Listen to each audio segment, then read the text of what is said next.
Tanto el realismo como el naturalismo fueron muy criticados desde sus inicios en todos los frentes. La propia burguesía, los críticos románticos, los estamentos de poder, todos ellos van a ser muy críticos con ellos. Si voy a explicar este punto es porque nos va a dar una visión mucho más amplia del movimiento y también nos va a ayudar a entender sus propias características. Al decir que el realismo y el naturalismo fueron criticados, me he quedado corto. En muchos casos fueron perseguidos desde el poder. No era una cuestión de gustos literarios nada más, sino de libertad.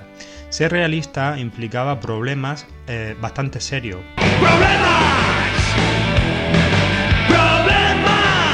Porque era algo más que un conflicto literario. Se trataba de un conflicto político y social. El realista quería cambiar la sociedad. Sus oponentes querían que todo se quedara como estaba. Por lo tanto, el realismo fue lo subversivo, lo revolucionario, la oposición al poder. Flaubert, por ejemplo, fue llevado a juicio por Madame Bovary, libro en el que hay escenas sexuales y de adulterio. Se libró de todo y si queréis en clase os explico cómo. De forma muy general, en literatura, desde la antigüedad griega y latina, se había tenido la concepción de que los libros debían demostrar cosas positivas para el ser humano, de forma que les enseñaran a ser mejores personas. Eso sí, el concepto mejor persona varía según la época y el lugar, lógicamente. Se tenía muy presente que verba volant scripta manent. Por lo tanto, todo lo que quedara escrito debía de ser útil y provechoso.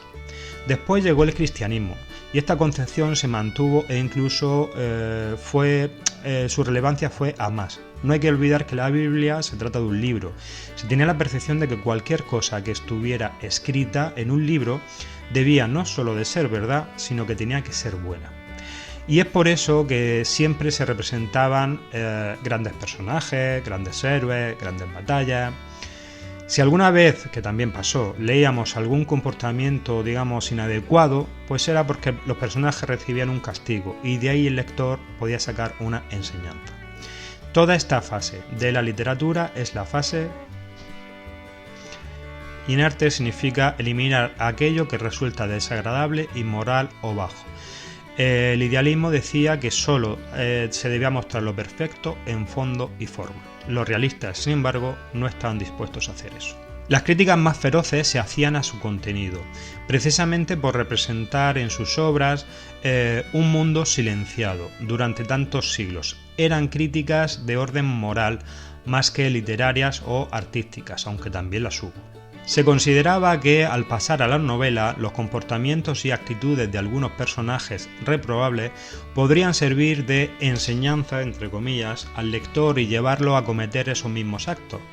Mostrar las partes más tristes de la sociedad incomodaba mucho a la burguesía, a los que mandaban. ¿Por qué? Muy sencillo, porque les hacían ver un mundo del que ellos no querían saber nada. Y no solo eso, de alguna forma, al ser los que mandaban, también se lo tomaban como un ataque contra ellos, contra su estilo de vida. Con el naturalismo, la crítica moral se intensificó. Veían en esas novelas solo obscenidad y grosería.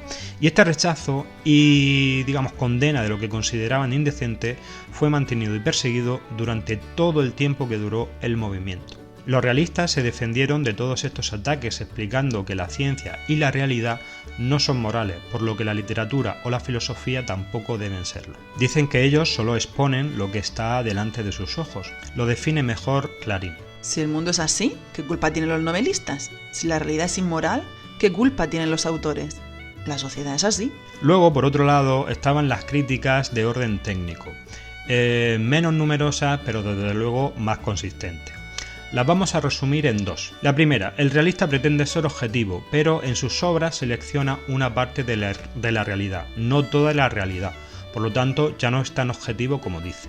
Nos vamos a detener aquí un momento porque voy a explicar muy fácil este puntito. Es que me parece muy interesante. Vamos a suponer que yo quiero explicar o decirle a un compañero cómo es nuestra clase, ¿vale? Y resulta que como quiero ser muy objetivo, en vez de describírsela, lo que voy a hacer, me voy a llevar pues una cámara. Me voy a llevar una cámara para grabar la clase.